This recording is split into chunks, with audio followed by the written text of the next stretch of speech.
I'm Ben Maiano, and this is my Bleacher Report research project.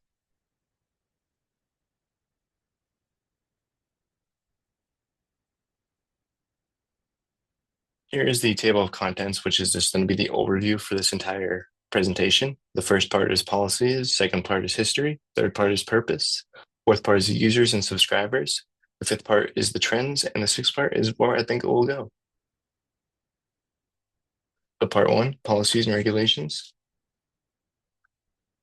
Since this is a news website, the policies are very strict to maintain an ethical standpoint on everything that goes on, and the stuff that falls under that is no explicit, abusive, hateful, harmful, violent, or disruptive content or behaviors allowed. There's a zero tolerance for bullying on the site. There's no personal attacks on other users that could post stuff on the site. There's no spreading misinformation on the website. You can't spam messages in specific threads. You can't incite or encourage any violence that transcends the website into the real world. And nothing that's offensive, inappropriate, or harmful should be shared on the site. And moving on to the history. So in 2005, Bleacher Report was founded initially. In 2012, they were acquired by Time Warner's Time Broadcasting System for $175 million. In 2021, they combined with their streaming site, BR Live, with the Bleacher Report app to make it more integrated with the viewers. And in 2023, they combined with Max to have a larger streaming subscription service. And then here's more in depth into the founders that Bleacher Report had. So Bleacher Report was founded by four high school friends who wanted to start up a website where they could talk sports in an online forum on the internet that others can have opinions on. It started out as a small blogging website, but as time went on, the website grew larger and larger, leaving the platform and company where it is at the moment in time. So Dave Finchio, who's pictured on the top right, would stay as CEO until 2019, where he would move on to founding a new organization called The Cool Down, where it works to better the environment both from pollution and also helping out wildlife populations. Ryan Goldberg, who is pictured in the top right, is he left in when the company was sold in 2012, and then he went on to found Bustle Digital Group, which is a company that primarily focuses on lifestyle, news, entertainment, and fashion content.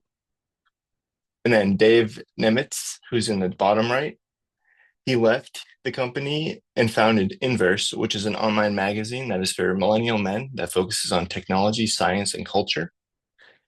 And then the bottom right is Xander Freund, who would continue to be involved into the sports scene until November of 2022, where he would unfortunately pass away with a long battle of addiction and mental health issues at the age of 39. Part three is the purpose of the platform. So, above all, they like to inform the vast majority of the public with sports news. They like to have what they call the three E's, which is educate, engage, and entertain. Now, educate is talking about all the outcomes of the sports that happen, whether it's a win or a loss. It can also just be historical events that happen on a particular play. They, the most important part of the aspect of the journalism is to make sure the material that you're putting out is truthful and is not misinformation in any way. The second is engage. This can be how you draw the reader into your work. You want to come up with something that they may want to know. And just like that, you have a new reader. When thinking about this aspect, you also want to include action words, which can keep the readers alert while reading. Then the final E, and maybe the most important, is entertain. This is how you want your audience to just feel. They want to feel like they're having a good time when they read. And because of that, you want them to get something out of it and keep it lighthearted. And you even want to include twists to keep them wanting to learn more.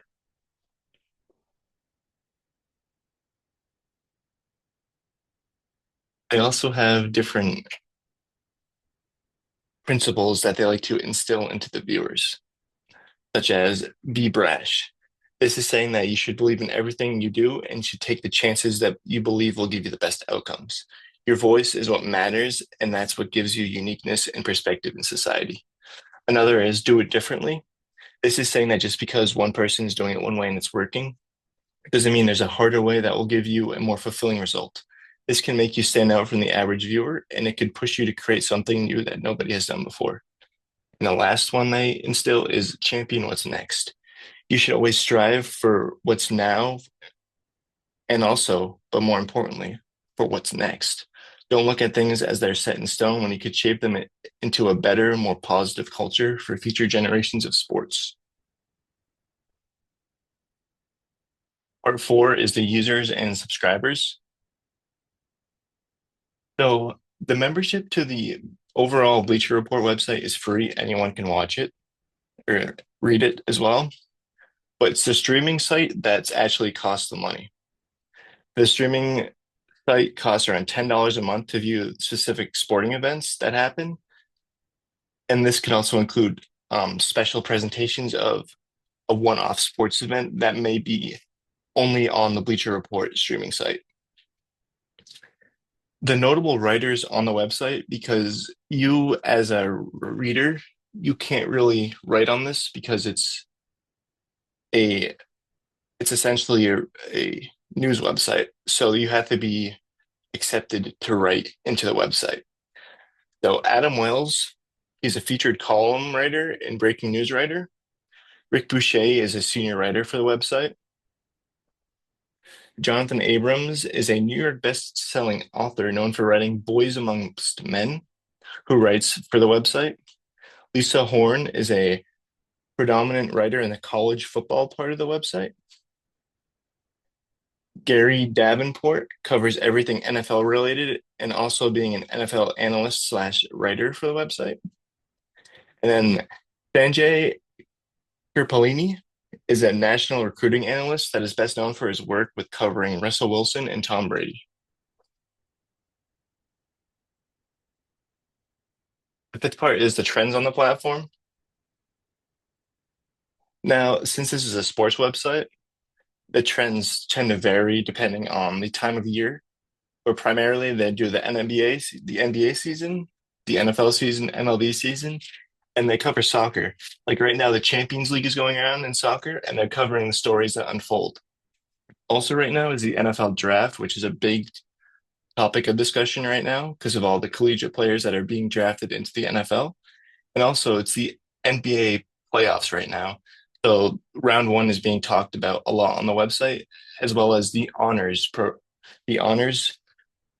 NBA honors, which is all the trophies that the players get at the end of the season, such as Defensive Player of the Year, Sixth Man of the Year, and the MVP of the league.